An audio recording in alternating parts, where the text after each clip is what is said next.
Pourquoi on a migré vers l'orienté objet? Pourquoi? Parce que l'orienté objet va nous fournir ici, en fait, différentes valeurs initiales de l'état d'un objet. C'est-à-dire qu'on aura des variables membres. Et maintenant, on aura l'implémentation des comportements. À travers quoi? À travers les fonctions membres ou alors les méthodes de notre objet. On a donc une, une classe qui va être définie comme étant un modèle.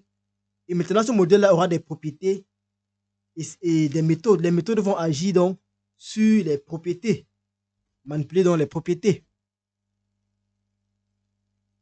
Mais dans la pratique, en ce qui concerne le JavaScript, le plus souvent, on a besoin de créer beaucoup d'objets pour travailler. Les objets sont principalement du même type. Par exemple, on aura besoin des utilisateurs, on aura besoin par exemple d'un produit. Il faudra à chaque fois construire un objet de type précis pour pouvoir manipuler cela. Par exemple, lorsque vous allez faire des requêtes, là par exemple tout à l'heure vous avez vu j'ai fait une requête vers le serveur Ajax. On m'a retenu un utilisateur. Mais imaginez-vous par exemple que je veux récupérer tous les utilisateurs de GitHub pour pouvoir les afficher dans mon site. La même chose pour vous. Lorsque vous serez dans votre application, il faudrait que vous puissiez récupérer en fait tous les utilisateurs pour pouvoir les gérer ou afficher par exemple dans une page. Vous voulez par exemple rechercher tous les produits pour gérer leur affichage dans une page. Comment vous le faites? Vous allez tout simplement donc construire des objets. Il faudrait des objets qui vont être construits pour pouvoir gérer cela en fait. Au niveau de notre index.js, nous allons voir la syntaxe de création d'une classe en JavaScript, bien évidemment. Alors pour créer une classe en JavaScript, rien de plus, rien de compliqué. Une fois que vous êtes dans votre fichier JavaScript, vous utilisez tout simplement le mot-clé classe, comme dans tout langage de programmation. On va mettre le mot-clé classe et donner le nom de notre classe. On respecte toujours la classe pour dire quoi. Normalement, il faudrait essayer là que le nom de votre classe commence toujours par une lettre majuscule. Donc, qu'est-ce qu'on aura? On aura par exemple notre constructeur. On aura par exemple notre on va utiliser le mot-clé classe tout le temps pour moi. Et suivi de quoi? Le nom de ma classe. Donc, par exemple, le nom, tout simplement dire myClass par exemple. C'est une classe qui s'appelle myClass. Et on aura éventuellement à l'intérieur quoi? Les différentes méthodes de la classe.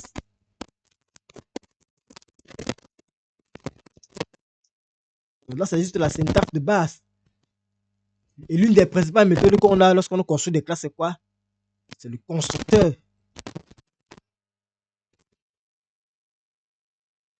On va dire constructor, pardon. Donc, on aura constructor qui va nous permettre de faire quoi? De définir le constructeur. Exactement. Et ensuite, on aura quoi? Différentes méthodes.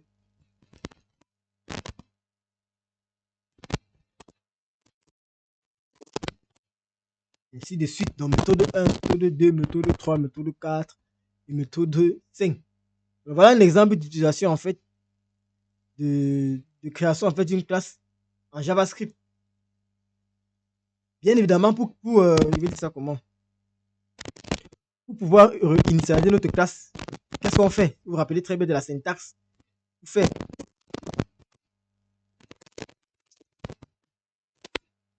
Est-ce que vous vous rappelez de la syntaxe pour instancier un objet d'une classe? Pour l'utiliser, qu'est-ce que je fais? Je fais tout simplement new myClass. Je vais donc dire là que j'ai extensié un objet de type myClass. Et ce qu'il faut retenir, c'est quoi? C'est que la méthode constructor, ici là, vous voyez que c'est différent en fait de la nomenclature en C++. Ce n'est que ces petites subtilités qui existent, qui diffèrent le plus souvent d'un langage à un autre. En C++, on dit plutôt constructor.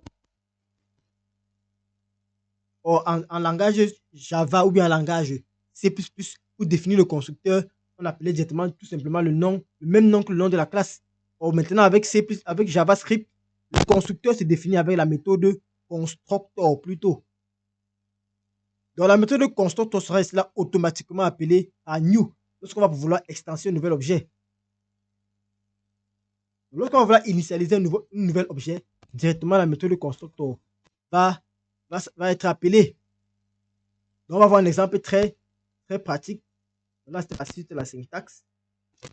Considérons par exemple qu'on veut créer une classe. Tout à l'heure, je parlais des utilisateurs d'un site web.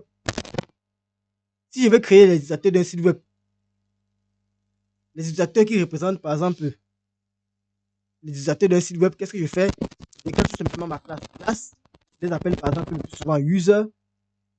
Et dans ma fonction, ou dans ma classe, peut-être que j'aurai maintenant, premièrement le constructeur. Si par exemple un utilisateur aura un nom, où est-ce que je définis dans le nom de mon utilisateur? Ce sera toujours ici là, dans le constructeur. Il faut bien retenir cela en fait. Est-ce que c'est clair pour vous? Donc, lorsque vous allez devoir définir les propriétés et les valeurs, les propriétés qui seront, en fait, les éléments qui seront initialisés lors de la création de l'objet, vous allez devoir les définir dans le constructeur. Donc, dans mon cas, par exemple, qu'est-ce que je fais? Dans mon constructeur, il fait quoi? Il fait constructeur.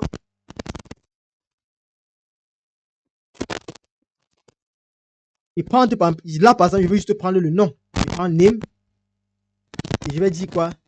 Et lorsqu'on va initialiser un objet de type utilisateur, alors il y aura la propriété 6.name, soit par exemple name.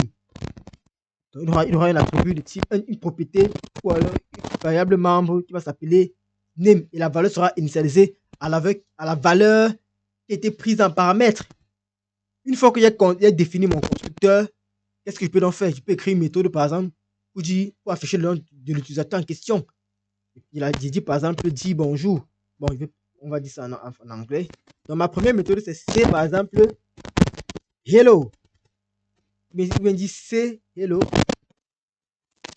qui va prendre en paramètre quoi? Bon, là, on prend rien en paramètre parce qu'on veut tout simplement afficher l'utilisateur.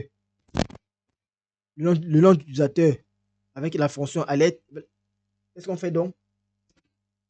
On fait tout simplement alert par exemple de 10 name. Donc, on fait référence à l'objet courant. Lorsqu'on prend 10, c'est pour faire référence à notre objet courant. Mais en faisant ça, qu'est-ce que je fais? Je suis donc en train d'appeler l'objet courant pour afficher sa valeur name. Et plus tard, donc, je peux utiliser ça sans difficulté.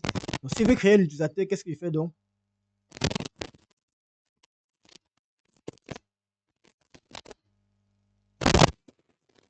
Je déclare juste ma variable, par exemple, user, à l'intérieur de laquelle je vais faire new, insérer dans l'objet qui veut construire new user. Ça va faire appel à qui? Au constructeur de user. Je peux donc passer quoi? Le nom. Et une chaîne de caractères, par exemple. Donc, je fais là, par exemple, tout simplement un mail. En faisant ça, qu'est-ce que j'ai fait? Donc là, j'ai créé mon utilisateur. Qu'est-ce que je fais donc? Je peux donc ici là faire appel à la méthode cHello pour pouvoir voir si j'ai bien créé l'utilisateur en question. Je fais tout simplement donc un user, puisque le nom de mon objet c'était user. Je fais tout simplement un user dot cHello. Et forcément, si tout est correct, j'aurai un résultat. Donc, si je m'en vais donc actualiser ma page, vous voyez, qu'est-ce qui se passe? Mon objet a bien été créé. On va aller voir ça.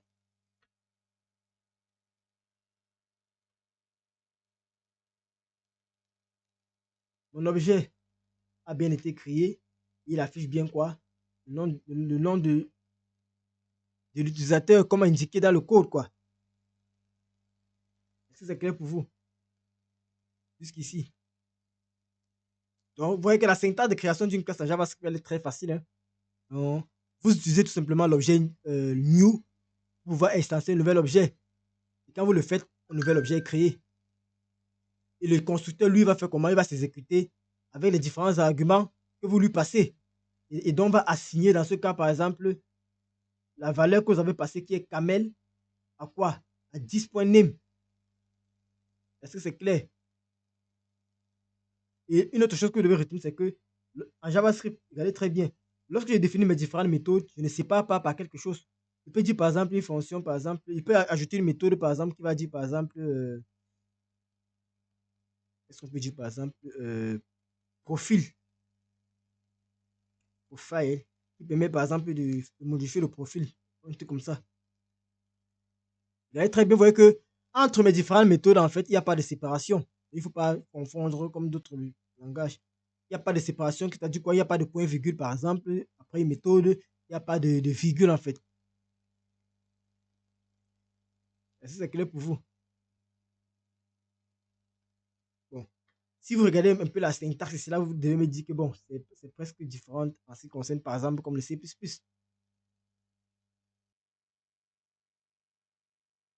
Non, ici, là, en JavaScript, c'est plus la représentation. Donc, on n'a pas trop besoin de tout ça. Ces choses-là sont plus essentielles côté serveur.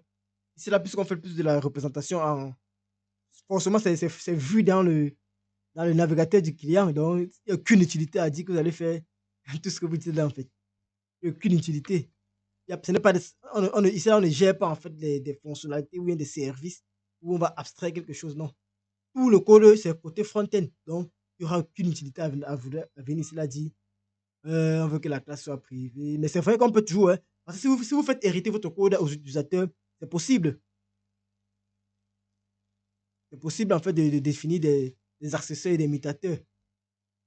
Donc déjà que vous faites que bon, pour accéder à certaines valeurs, on passe automatiquement par quoi? Par des, par des accessoires ou des imitateurs. Vous vous rappelez bien des accessoires et des imitateurs, si je ne me trompe pas. Exactement ici. Oui, c'est ça qu'on appelle les accessoires et les imitateurs, effectivement. On va essayer de voir ça plus tard. Donc, si on regardez par exemple, vous allez voir quelque chose ici là. Essayons un peu de voir ce qu'affiche réellement le type user que nous venons de créer. Essayons de voir. Alors, si on fait par exemple là, est-ce que vous connaissez l'opérateur qui permet d'afficher le type d'une donnée?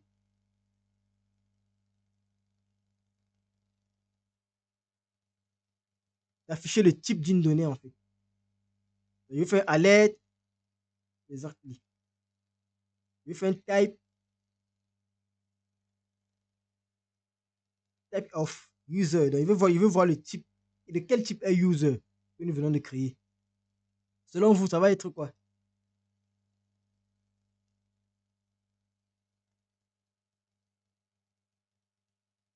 Oui.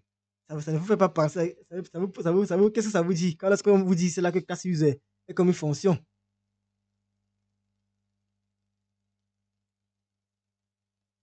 En fait, en JavaScript, en fait, une classe est une sorte de fonction. C'est ce qu'il faut retenir. C'est une sorte de fonction qu'on est en train de définir. Et maintenant, lorsqu'on est en train de construire, par exemple, notre classe, si on revient sur notre classe user, lorsqu'on est en train de construire notre classe user, qu'est-ce qu'elle fait réellement quand nous sommes en JavaScript? Alors, premièrement, elle va créer une fonction qui va s'appeler quoi? User. Donc, lorsqu'on fait classe user, ce qui se passe, c'est que il y a la création d'une fonction user qui va être faite. Et qu'est-ce qui devient son. Et son résultat va définir cela quoi? Va définir la déclaration de la classe. Donc, tout ce qui est dans cette classe-ci va définir en fait la déclaration de notre fonction user qui sera créée. C'est pour ça que vous voyez que lorsqu'on fait type of, vous voyez tout simplement quoi? C'est que le user là est une fonction. En fait, c'est le mode de fonctionnement JavaScript. Et, et où vient donc le code de notre fonction? Le code de la fonction sera donc tiré ici là, d'ici, dans notre constructeur. Et si le code du constructeur est vide, ça veut dire quoi? Notre fonction sera considérée comme étant vide. Si on n'a pas défini le constructeur, en fait. Nous avons introduit ici là, la notion de classe en JavaScript. Bien évidemment, les classes vont toujours vous servir quand vous serez dans de gros projets. Vous utilisez uniquement peut-être là du JavaScript. Regardez comme par exemple dans les frameworks. Quand vous êtes dans un framework comme Angular, qui fait dans le front-end, vous allez voir tout est construit, tout des classes. Parce que là, on va représenter toutes les données sous forme de classes. Tout comme on va le faire dans la programmation, un objet avec un langage backend. Et la dernière fois, nous avons montré un peu cela, comment est-ce que la classe fonctionnait. On voyait cela une classe comme étant tout simplement une fonction. Pourquoi une fonction? Parce qu'avec l'ancienne syntaxe, où on utilisait le prototype, les classes étaient construites un peu comme des fonctions. Donc, la dernière fois, nous avons montré ça. Et il faudrait donc qu'on essaye un peu d'avancer pour voir un peu le rôle véritable de la classe. La dernière fois, vous avez vu quand j'ai affiché, par exemple, à l'aide de user, qu'est-ce qui s'est passé? Il s'est passé qu'ici, là, ça affichait tout simplement la classe en question. Alors, la dernière fois, nous avons vu donc comment on crée une classe, comment on définit le constructeur, on définit les propriétés, on a vu comment on peut, donc ici, là, faire appel à cette méthode plus tard, faire appel en fait à la classe plus tard en extension, notamment ici, un objet. Alors là, c'était la création d'un objet. On utilise toujours le mot que new pour voir ici la extension d'un objet d'une classe. Alors, le truc qu'on voulait voir la dernière fois, c'était le rapprochement par rapport ici là à prototype. Bon, c'est vrai qu'on n'a pas trop besoin de revoir prototype, c'est une ancienne syntaxe, mais ça fonctionne toujours.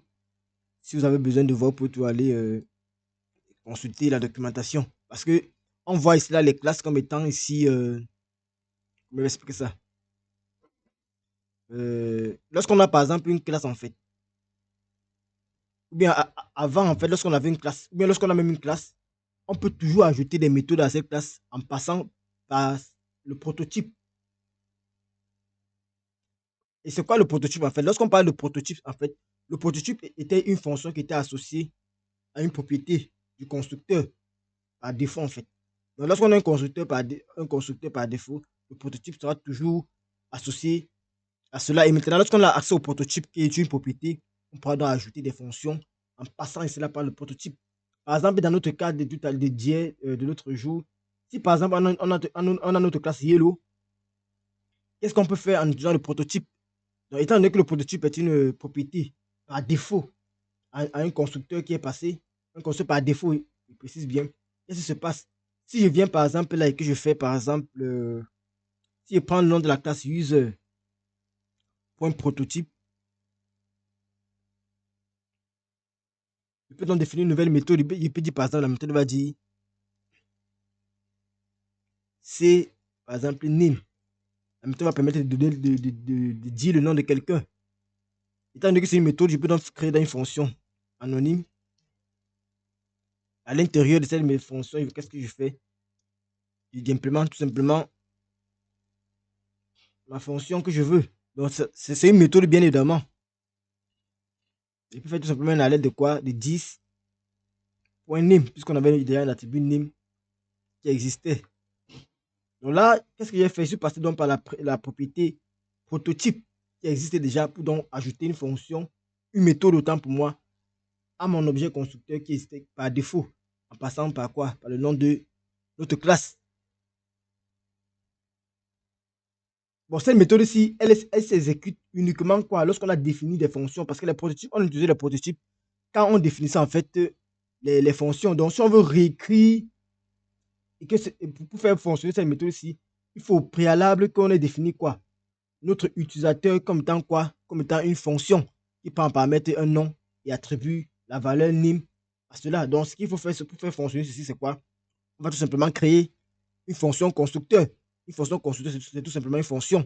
Donc, je vais faire quoi? Function, par exemple, user. Donc, pour faire cela, je dois commenter tout ceci pour le faire fonctionner. C'est pour vous montrer qu'avant l'arrivée de la classe, comment est-ce qu'on faisait pour ajouter des méthodes à une fonction constructeur qui est créée en fonction d'une fonction. Donc, si il y a ma fonction user, par exemple, vous allez voir, il met que mon user en majuscule parce qu'il veut le prendre comme fonction constructeur. Il veut tout simplement dire qu'il prend en paramètre un name et à l'intérieur, il veut tout simplement donner l'attribut du nom à la valeur qui était prise en paramètre. Donc là, j'ai créé ma fonction constructeur. Donc de la ligne 29 à la ligne 31, on a la création de notre fonction constructeur. Une fois que cette fonction constructeur est créée, donc, on va donc passer quoi? Par le prototype pour doit ajouter notre méthode cname. Est-ce que ça se comprend? Donc, après, quand j'ai fait tout simplement user.prototype.cname, c'est pour ajouter ma méthode cname à ma fonction constructeur que j'ai créée ici. Et je donne l'implémentation. On n'oublie pas toujours nos points virgule. Et après, je peux utiliser cela tout simplement. Donc, je peux peut-être là déclarer peut-être un utilisateur, par exemple, let user Je vais mettre la valeur par exemple à new user. Je vais donc faire appel à mon objet constructeur que j'ai créé. Je dis par exemple là, par exemple, Dina. Et par la suite, je fais tout simplement appel à ma méthode en faisant quoi? User. Dis-moi le nom. Et forcément, il devrait fonctionner.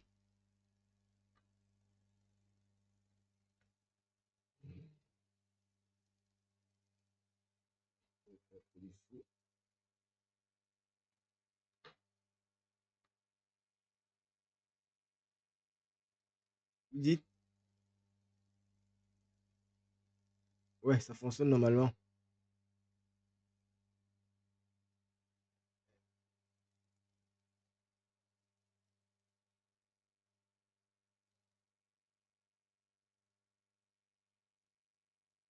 J'espère que c'est clair pour vous.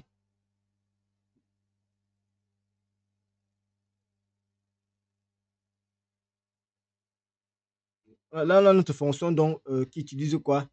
La notion de prototype. Est-ce que c'est clair pour vous ici?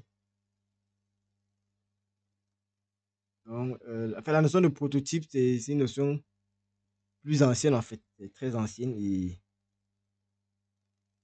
c'est avec ça qu'on a associé, comme on a fait par exemple les objets. C'est avec ça qu'on passait peut-être par les objets. Pour pouvoir essayer d'ajouter des méthodes. Si vous vous rappelez très bien du coup sur les objets, de bien exécuter. Parce que normalement, ça fonctionne en fait. Donc là, je peux créer un utilisateur en utilisant les expressions de fonction.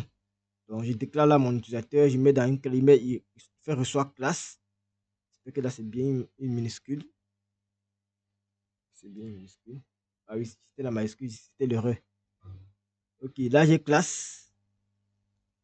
Vous voyez qu'il reconnaît directement, c'est tout comme les fonctions. Si vous faites une erreur, il va directement vous détecter l'erreur en question en fait. Donc là, je viens de créer donc là, quoi, une expression de classe. Donc c'est similaire cela aux fonctions expression. Donc, aux expressions de fonctions que nous avons vues quand on faisait les fonctions. Mais l'avantage, c'est là qu'on m'avait posé tout à l'heure, je ne voulais pas passer par ça. Pour vous dire que avec les expressions de fonctions, on n'avait pas de nom. Mais maintenant, avec les expressions de classe, on peut également avoir un nom. C'est clair. Mais maintenant, on a quelque chose qui va se passer là. Si vous donnez un nom, par exemple, à votre expression de classe, ce nom sera visible uniquement à l'intérieur de la classe. Parce que le nom ne sera pas visible plus tard. Seulement dans cette classe qu'on pourra faire appel au nom de la classe en question. Et ça, on se comprend. Donc, ce sera uniquement visible dans la classe. Après qu'on va sortir pour pouvoir instancier et faire appel à elle, ça ne sera plus visible. Donc, s'il part peut-être plus tard à la ligne suivante, ça ne va pas marcher. On va faire un exemple très simple. Donc, là, j'ai par exemple mon expression de classe. Je vais donner par exemple un nom pour dire par exemple que c'est. Comment on va l'appeler? Bon, on va dire simplement, c'est. Parce qu'on ne traite pas les noms. On va tout simplement dire bonjour. Maintenant, on va donner un nom à notre expression de classe. On va l'appeler par exemple ma classe. Lorsqu'on dit ma classe, plus tard dans le code, qu'est-ce qu'on peut faire? Bon, on peut même d'abord commenter celui-ci. On va tout simplement dire, pour vous montrer que le nom de la classe sera accessible uniquement dans la classe. On va tout simplement faire une alerte de ma classe. Je copie pour que ça ne fasse pas des erreurs. Donc forcément, lorsque vous avez le nom d'une classe, si vous faites alerte du nom de la classe, vous aurez un résultat. Donc, ce nom de la classe sera visible uniquement dans la classe qui a été définie. Donc, qu'est-ce qu'on peut faire? Si on vient plus tard, par exemple, on dit new. Donc, si on a une extension, un nouvel objet de type user. Donc, si on fait new user,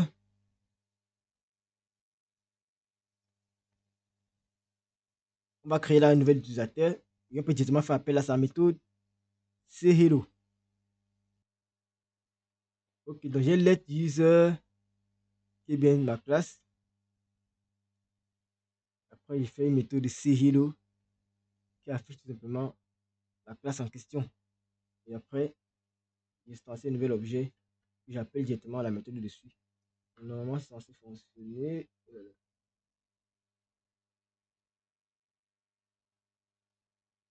Ok, oui, ça affiche la classe en question.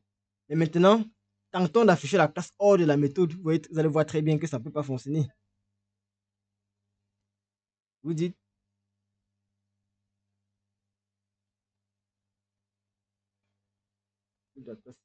afficher la classe en fait. S'il fait tout simplement à l'aide maintenant de ma classe à l'extérieur, qu'est-ce qui se passe?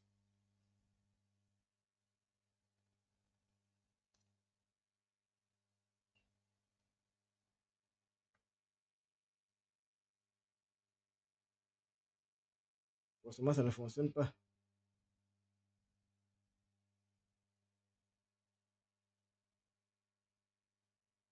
Parce que, on a une erreur parce que ma classe n'est pas visible en dehors de la classe en question. Donc pour laquelle on n'a aucun résultat. Puisque le console pour Allen n'affiche pas les erreurs. On aura une erreur forcément pour dire que le nom de la classe n'est pas on no reference error. Ma classe is not defined.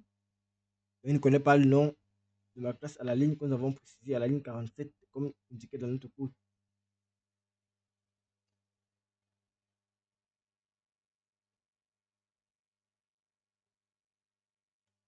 D'accord, bien sûr, c'est ce que nous avons fait la dernière fois.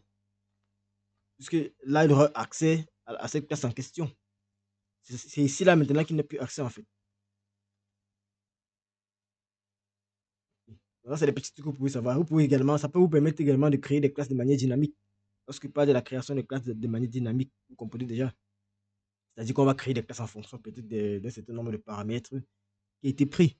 Vous pouvez créer une fonction qui permet de créer les classes. Ça, c'est l'avantage de JavaScript. Est-ce que vous comprenez ça? C'est ça même que les frameworks utilisent en fait. Donc, vous créez une fonction qui sera chargée de générer des classes. Est-ce que vous comprenez ça? Donc là, par exemple, je peux décider de faire une fonction qui permet de générer des classes. Je l'appelle par exemple function. Euh, on va dire créer, ou bien, on va dire make en anglais toujours. Make classe. La fonction va me permettre de créer des classes et prendre en paramètre ce que je veux. Ça peut être peut-être un texte, ça peut être quoi que ce soit. Je dis par exemple qu'il va prendre en paramètre euh, un texte qu'il va utiliser plus tard pour la création de la classe. Lorsque je serai dans ma déclaration, qu'est-ce que je fais tout simplement?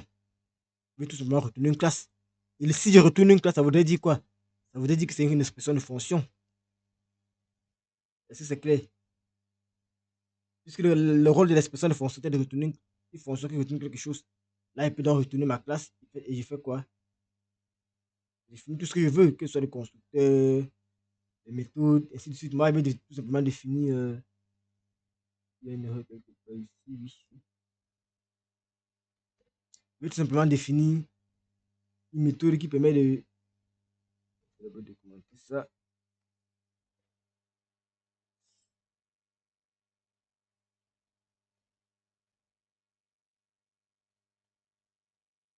Donc,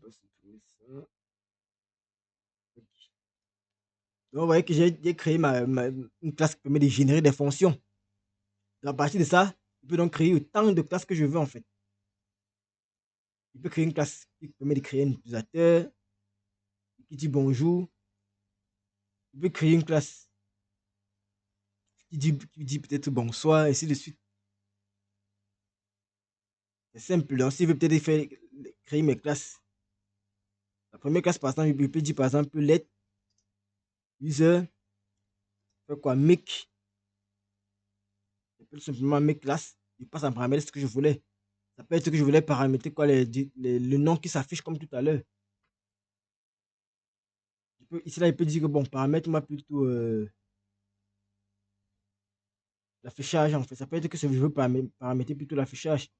Le texte, il peut tout simplement faire make texte. Le texte qui était pris en paramètre. Donc, il veut créer un utilisateur, il prend en paramètre quoi, le texte en question. Le texte ici, là, peut être par exemple bonjour. Et forcément, ça va s'exécuter. Après, si je fais appel, si je crée un nouveau utilisateur, ça va s'appeler en fait. Ils peuvent, c'est clair. Ça peut être utile lorsque vous travaillez sur le gros projet ou vous allez construire vous-même votre interface graphique. Parce qu'il y a des applications qui fonctionnent uniquement en front-end. Parce qu'avec le JavaScript, on peut faire tout. On n'a pas besoin peut-être d'un. Dépendant du type d'application que vous créez, vous pouvez utiliser JavaScript de A à Z sans faire appel peut-être même à un framework, que ce soit framework back-end ou un framework front-end. Donc à côté, c'est là des. Je dis quoi? À côté, c'est là de la classe. Qu'est-ce qu'on peut encore avoir? Lorsqu'on parle de programmation orientée objet, on a plusieurs, nous avons vu que nous avons plusieurs concepts. Quel est le concept que vous pensez encore lorsqu'on parle d'orienté objet? La dernière fois, on avait fait allusion aux accesseurs et aux mutateurs. Donc, en JavaScript, ben, ça dépend de vous en fait. En JavaScript, les classes peuvent inclure les accesseurs et mutateurs. Non, c'est que c'était avant. C'était avant les versions ECMAScript qui sont venues récemment. Avant l'orienté objet, comme on parle d'orienté objet, l'instruction de la classe, forcément, ça va suivre le paradigme orienté objet. Donc, on aura obligatoirement des concepts qui sont liés. Donc, lorsqu'on parle des mutateurs et des accesseurs, premièrement, qu'est-ce qu'on a?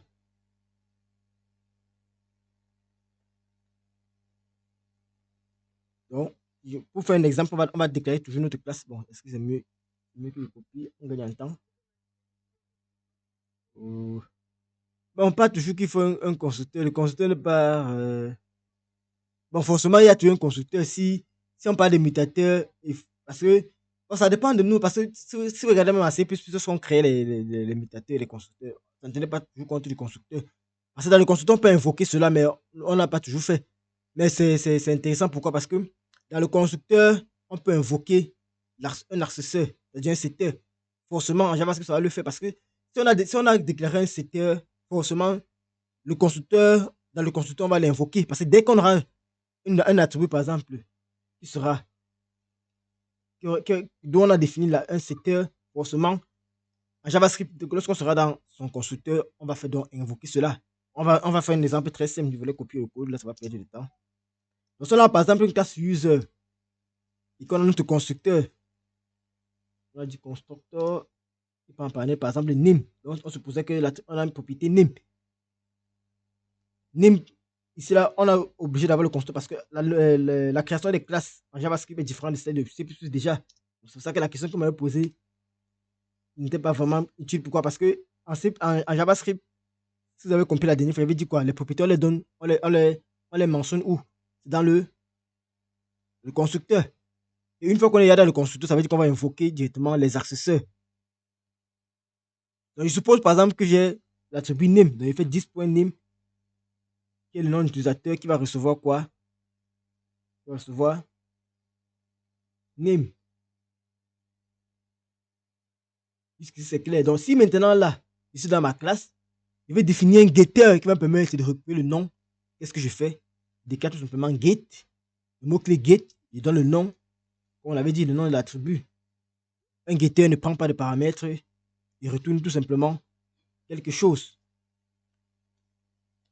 Donc, j'ai donc là, qu'est-ce que je retourne? Je retourne 10 points. Et maintenant, à JavaScript, qu'est-ce qu'il faut faire? Il faut toujours précéder le nom de l'attribut par un underscore pour marquer cela que c'est un champ qu'on va invoquer quelque part. On va mettre un underscore name par exemple. C'est clair. Lorsqu'on va marquer comme ça, lui va savoir directement que c'est une propriété qui va être traitée de manière particulière. C'est notre nomenclature en fait qu'on utilise. En faisant un get name, un get de name, on crée notre accesseur. Et par la suite, on peut également créer un mutateur. qui va permettre de modifier. Et c'est bien évidemment avec l'attribut set. On va faire tout simplement set name qui va prendre en paramètre la valeur qu'on va attribuer. Ce qu'il faut comprendre, c'est quoi? C'est que dans JavaScript, tout à l'heure, je vous ai dit que c'est la syntaxe qu'on utilise, non? Que j'ai utilisé même un autre terme, en fait. JavaScript, en fait, on utilise le préfixe underscore lorsqu'on veut définir des mutateurs et des accessoires, en fait. C'est pour dire quoi? C'est une convention, en fait. C'est une convention de nommage qui va tout simplement indiquer que la propriété est privée, en fait. Et à JavaScript, en fait, on dit tout simplement quoi? C'est une convention de nommage qui va tout simplement nous indiquer que la propriété auquel ici on est en train de faire appel est privée de la classe, en fait. Donc, quand on a fait ça, en fait, ça voudrait dire quoi? Que la propriété ne va pas être normalement. Enfin, on ne pourra pas accéder à cette propriété, en fait, à l'extérieur de la classe. Vous aurez déjà compris. Donc, en dehors de la classe, on ne pourra pas modifier cette propriété. C'est pour ça que la nomenclature ou alors la syntaxe voudrait qu'on place ici un underscore pour la rendre privée. Donc, on pouvait même le mettre tout simplement ici, là, dans le constructeur, mais même en le mettant ici, là, notre rôle est toujours joué. On n'a pas de difficulté, en fait. Ok. Donc, c'est la même chose pour le set. On fait tout simplement un set de name. Et qu'est-ce qu'on fait à l'intérieur? On peut tester tout simplement les valeurs. Normalement, quand on fait un set, c'est parce que pour l'utiliser directement dans le constructeur, il faudrait qu'on teste directement les cas possibles. Donc, par exemple, on voudrait regarder si la taille, par exemple, du texte, si le nom dépasse au moins un certain nombre. On sait que le nom de quelqu'un ne peut pas faire une lettre, mais deux lettres, mais trois lettres. En fonction de ça, on va tester les valeurs. Donc, moi, par exemple, je peux dire, par exemple, si je veux remplir ce champ uniquement, si la value point length, vous vous rappelez très bien, puisqu'on a dit que toute variable est un objet, et les objets ont des propriétés, des méthodes. Donc, à travers la valeur value, je peux donc accéder à la taille de mon objet qui est pris en paramètre. Donc, et ce que je fais, c'est quoi? Je peux tout simplement vérifier sa taille. Donc, si je dis si la taille est inférieure à 4, ça voudrait dire que je ne suis pas en face d'un bon paramètre, d'un bon argument. Il peut donc faire un certain nombre de choses. Il peut faire un alerte tout simplement pour dire quoi? Faire alerte, votre nom, le nom par exemple de l'utilisateur est trop court. Et le tour est joué. Est-ce que c'est clair? Il fait un return pour arrêter l'exécution. Il faut toujours faire le return lorsque vous faites des affichages de ce type. Et dans le cas contraire, donc, qu'est-ce que je fais? C'est le rôle maintenant de l'accesseur, du mutateur, autant pour moi, d'attribuer la valeur. Donc, il faut tout simplement 10 point underscore de name va recevoir quoi? Ma value qui était pris en paramètre. En faisant ça, en fait, j'ai respecté l'ordre d'exécution. J'ai défini mon getter avec get, j'ai défini mon secteur avec set.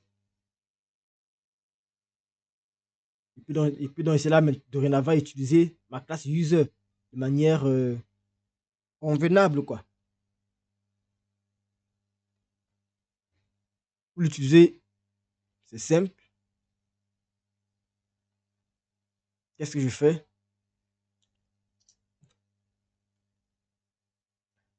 Exactement, on instancie un nouvel objet avec le mot-clé new. Et on passe en paramètre tout simplement quoi? Le nom qu'on veut.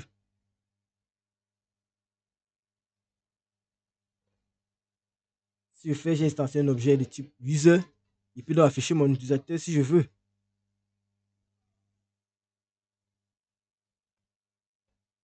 Après, maintenant, pour marquer un faux exemple, qu'est-ce qu'il fait? Il peut dire peut-être user. Il peut recréer un nouvel utilisateur en écrasant l'ancienne. Soit new user. Si la valeur est inférieure à 4, à l'aide du nom. Non. Dans le cas où c'est correct, qu'est-ce qu'on a dit? On a rien affiché en fait. On a fait alerte de user. Ah, c'est vous qui avez mal interprété. J'ai bien pris votre interprétation en fait. Donc, au préalable, ça affiche quoi? Ça affiche notre objet qui a été créé. Est-ce que c'est clair? Vous venez ici. On affiche l'objet en fait. Donc, forcément, ça affiche l'objet. Et après, ça affiche, ça prend le deuxième cas en fait.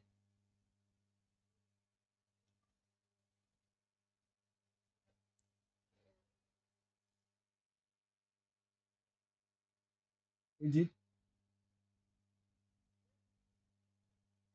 la méthode c'est. Ah, d'accord. Oui, il y avait une ligne qu'on a mis dans le consultant en fait.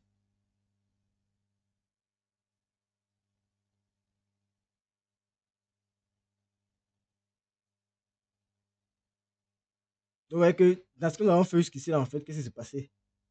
Les propriétés étaient directement passées dans le constructeur. Mais maintenant, avec la nouvelle version en fait, de JavaScript, il est tout à fait possible d'inclure directement les propriétés en fait. En fait, il y a une certaine manière qui permet d'inclure en fait les propriétés dans, je vais dire ça comment, dans les classes. Parce que si vous regardez, avant même l'arrivée de la version par exemple 2015 de ECMAScript, Microsoft avait déjà dévancé un peu le JavaScript pour permettre de donner à JavaScript un certain nombre de choses. Parce qu'avant ça, il y avait déjà les frameworks comme Angular qui étaient sortis. Il y avait beaucoup de choses qui manquaient à JavaScript, surtout la notion de classe qui n'était pas bien définie. Ils ont pris ça pour faire autre chose. Donc maintenant, avec les autres, avec les avancées, qu'est-ce qui se passe? Avec maintenant les avancées, on peut directement attribuer des propriétés à nos classes. Dans les champs, comme on a dit en orienté objet, les classes sont ce qu'on appelle des champs. Donc, avec ça, on peut donc directement attribuer les champs dorénavant à notre classe.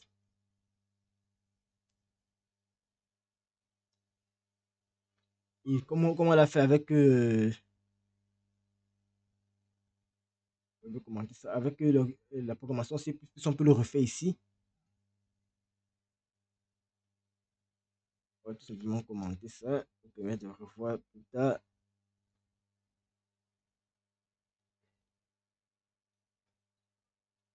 Donc, si on veut ajouter un champ à notre classe, c'est très simple. On dit tout simplement classe. Par exemple, on part toujours notre classe utilisateur. Si on veut que notre utilisateur puisse avoir un champ et on va pouvoir afficher peut-être ce champ-là, qu'est-ce qu'on va faire? Il va falloir définir ce champ-là, en fait, et lui donner une certaine valeur, en fait. Le plus souvent, comme ça que ça fonctionne, en fait. Donc, il va falloir attribuer une valeur au champ que nous sommes en train de définir. J'espère que me fait comprendre. Ok. Donc, ça peut être une valeur qu'on initialise plus tard, mais il va falloir toujours donner une valeur. Donc, parce que dès qu'on va faire, par exemple, le nom du champ, pour le déclarer, on va tout simplement faire le nom du champ, reçoit une certaine valeur. Dans notre cas, par exemple, si c'est le nom, on va dire par exemple name. Vous allez voir la syntaxe, on n'a pas besoin de définir les mots-clés. Donc, par exemple, la syntaxe, au départ, on va dire par exemple que ça reçoit peut-être, on va mettre peut-être votre nom. On va mettre là. Et après, on va tout simplement appeler notre méthode. Est-ce que j'ai écrit la méthode là ici?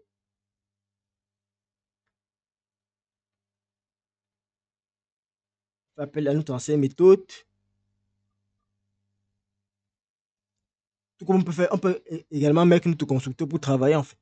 Donc, si je fais ça, j'ai défini un champ qui s'appelle name. Et dans le texte, je peux faire quoi? Je peux donc ici là utiliser les. Alors, j'oublie tout le nom de ça. Avec les backsticks là. Tu fais une expression. Moi, j'oublie tout le nom de ça. Donc, je peux dire par exemple bonjour. Il fait tout simplement une concaténation. Est-ce que vous vous rappelez comment afficher une variable dans une chaîne de caractères? Qu'est-ce qu'on utilisait? Oui, on fait une interpolation d'une variable. J'oublie le nom de le 10. Puisque c'est une variable de l'objet courant. En faisant le 10, il accède directement à l'objet en question. Donc, je fais tout simplement bonjour tel. Et le tour est joué. Ensuite, je m'en vais tout simplement là dire new.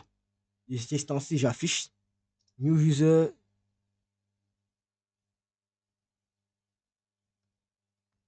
Il va utiliser le constructeur par défaut. Il peut tout simplement dire c'est hello. Il le voit directement. Donc forcément, si je l'enregistre, il est censé marcher. Vous voyez? Ça, c'est le bienfait en fait de ECMAScript à partir de la version 2015 en fait. On l'appelle le ECMAScript 6. Donc, ça, les spécifications en fait du JavaScript en fait. Mais maintenant, il y a une chose. Comme je vous ai dit tout à l'heure, avec avant l'arrivée de ECMAScript 6, pour accéder aux propriétés d'un objet, on passait par quoi? Par le prototype. Pour ajouter les méthodes, pour ajouter les propriétés, on passait par prototype. Mais maintenant, avec qu'est-ce que je veux me dire? Avec l'arrivée maintenant de ECMAScript 6 avec les champs de classe, il n'est pas possible d'utiliser par exemple le prototype pour pouvoir accéder à cela. Pourquoi? Parce que la différence importante qu'on a, c'est que les champs vont définir des objets de manière individuelle et non plutôt sur ce qu'on a appelé tout à l'heure. On vient revenir dessus. Tout à l'heure, je ne sais pas si j'ai pris ça. Je vous ai fait parler de prototype. Avec prototype, lorsqu'on définissait une fonction, où est-ce que c'était là? Dans le prototype, quand on définissait une fonction, on avait accès à quoi? À ces méthodes. On pouvait ajouter des méthodes ou les propriétés. Ou bien si je faisais user.prototype, j'aurais accès à toutes les propriétés par défaut de mon objet. Mais lorsqu'on a défini un objet avec les champs, ça n'est plus possible en fait. On ne pourra plus faire un prototype dessus, pouvoir ajouter que ce soit une méthode, ou alors pouvoir un certain nombre d'attributs. Si on le fait en fait, ça va nous provoquer toujours des erreurs. Mais ce qu'on peut faire également, on peut ajouter, on peut également utiliser des expressions de, comment on dit ça? On peut attribuer toute expression qu'on veut au champ qu'on donne en fait. Donc, on a donné un champ ici là, sa valeur peut prendre en fait l'expression que nous voulons. Donc, il n'y a pas de. Je dis ça comment? Il n'y a pas de restriction à la valeur que peut prendre la propriété d'une classe que nous avons définie, au champ enfin, la valeur que peut prendre le champ d'une classe que nous avons définie. Est-ce que cela c'est clair pour vous? Ok. Donc, je pense qu'ici, là, on a fait presque le tour sur de ce qui est important en ce qui concerne les classes. Et je pense qu'avec ça, vous pouvez faire un tas de nombre de choses. Je pense que je vais vous donner plutôt un exercice. Si vous voulez qu'on fasse ensemble, je vais vous donner ça en exercice.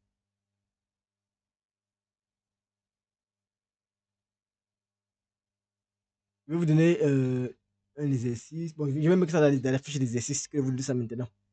Souvent, quand je vous donne l'exercice, là, vous devez le noter parce que c'est mieux que je mette ça dans une fiche.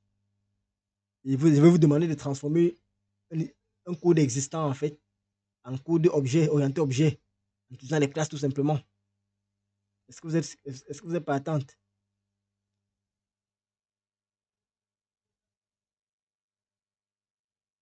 Non, non, je vais vous donner, je vais vous l'envoyer.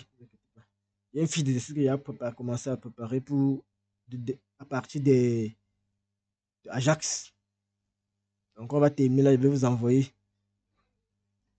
bon, avant la fin de la semaine, quoi.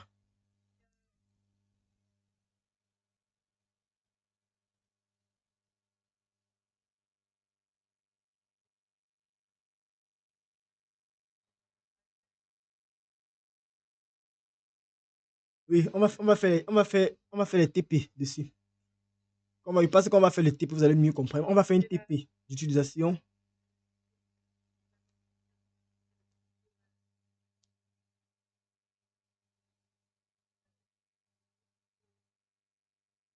Oui. On va faire environ deux TP dessus encore.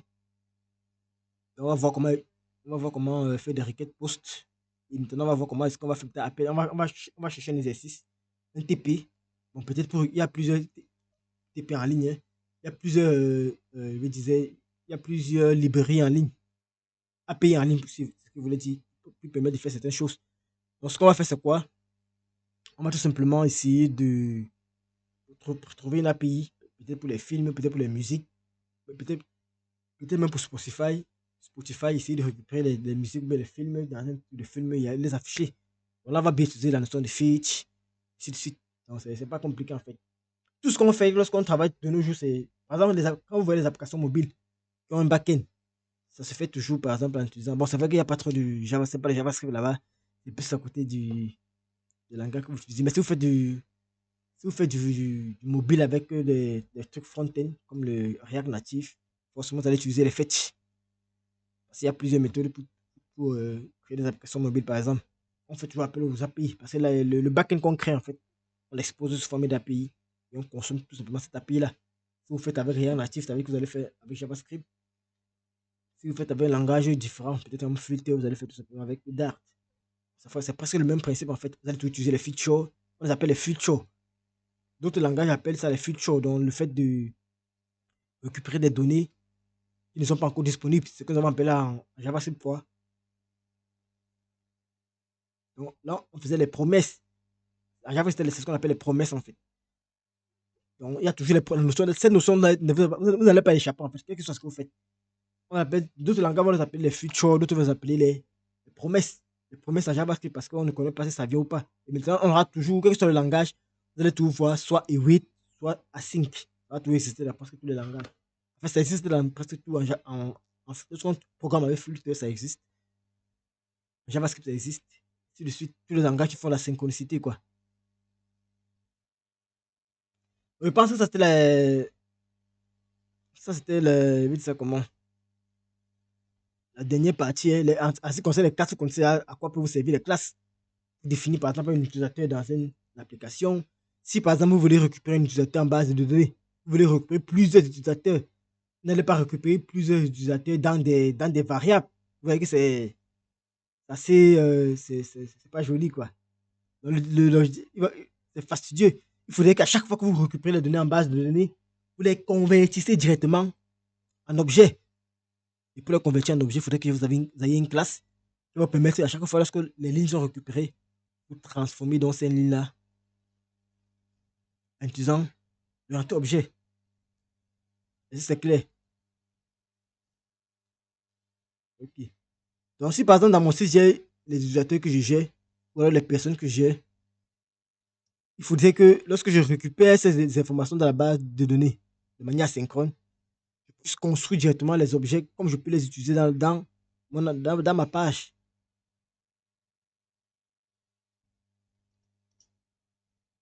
Donc JavaScript est très vaste. Il y a les modules. C'est vrai que les modules ne vont pas trop nous servir, mais c'est important le plus souvent. Les modules permettent tout simplement de, je vais dire comment, pouvoir subdiviser en fait votre application sous forme de module. Quand on dit module, vous comprenez déjà. Donc là, par exemple, j'aurai plusieurs fichiers JavaScript. Je vais exporter les données pour pouvoir les réutiliser dans d'autres fichiers en fait. Donc là, par exemple, quand on parle de module, c'est quoi? Ça veut tout simplement dire quoi? J'aurai un fichier, par exemple, script 1. Je vais devoir exporter les données de ce script pour pouvoir les utiliser dans script 2. Et pour le faire, on va utiliser ce qu'on appelle les modules.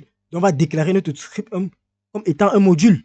Et maintenant, lorsqu'on sera dans l'implémentation du script 2, on va faire des imports. On va faire importer telle chose dans le script 1. Donc, quand on dit exporter, c'est quoi? On va exporter par exemple les variables, on va exporter les classes, on va exporter certaines valeurs. Et maintenant, dans le script, qu'est-ce qu'on va faire? On va les importer dans notre script 2. On va devoir importer. Donc, si on veut réutiliser les éléments qui étaient ici, on va faire des imports. C'est ce qu'on appelle les modules. Même chose pour on va également voir les cookies. Comment est-ce qu'on travaille avec les cookies? Donc, si possible, on va le voir. Également, on va également voir les local storage. Donc, il y a les cookies, il y a les local storage. Index, on a également le index. Index, on écrit ça comment? Index. Oui, c'est ça, index DB. En fait, ce sont les bases de données locales. Vous pouvez sauvegarder les données en base locale. C'est ce qu'on fait le plus souvent lorsqu'on travaille avec des données qu'on récupère en back-end pour travailler directement avec l'utilisateur. Parce que quand on les récupère, on les sauvegarde sur le navigateur du client avant de faire quoi? Avant de commencer en fait de travailler.